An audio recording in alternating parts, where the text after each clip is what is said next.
என்னங்க, மறக்கப்பட்டேன் என்கிற வேதனையோடு இருக்கிறீங்களா? இன்னைக்கு கர்த்தர் உங்களை பார்த்து தான் பேச விரும்புகிறார். பிரதர், உண்மையா வேலை செஞ்சேன், மறந்துட்டாங்க. ரொம்ப அன்பு வைத்தேன், மறந்துட்டாங்க. நீங்க எந்த இடத்துல மறக்கப்பட்டு இருந்தாலும் கர்த்தர் இன்றைக்கு உங்களோடு கூட பேச விரும்புகிறார். ஏசாயாவுக்கு எழுதின புஸ்தகம் 44வது அதிகாரம் 21வது வசனத்துல கர்த்தர் உங்களை பார்த்து சொல்றாரு, என் இஸ்ரவேலே, நீ என்னால் மறக்கப்படுவதில்லை.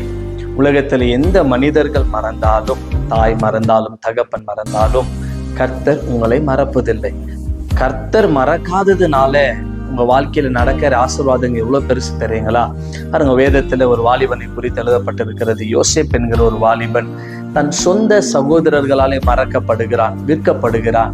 வேலை செய்த இடத்துல உண்மையா இருந்தாலும் அவனுடைய அது நிமித்தமாக வந்த பாடுகளினாலே அவன் சிறைச்சாலைக்கு தள்ளப்படுகிறான். அவன் உண்மை மறக்கப்படுகிறது. சிறைச்சாலையில இருந்தாலும் அங்க இருக்கிறவங்களுக்கு உதவி செய்கிறான். ஒரு சொப்பனத்துக்கு விளக்கத்தை கொடுக்கிறான். அங்கேயும் அவன் மறக்கப்படுகிறான்.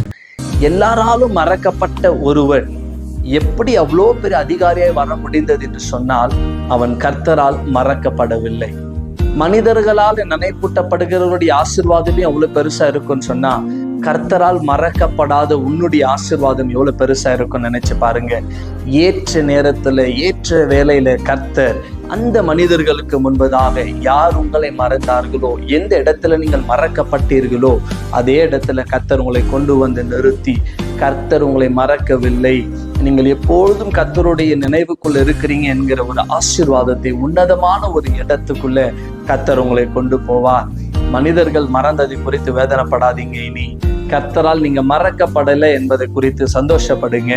கர்த்தர் உங்களை மறப்பதில்லை. அவர் உங்களை நிச்சயமாக ஆசீர்வதிப்பார்.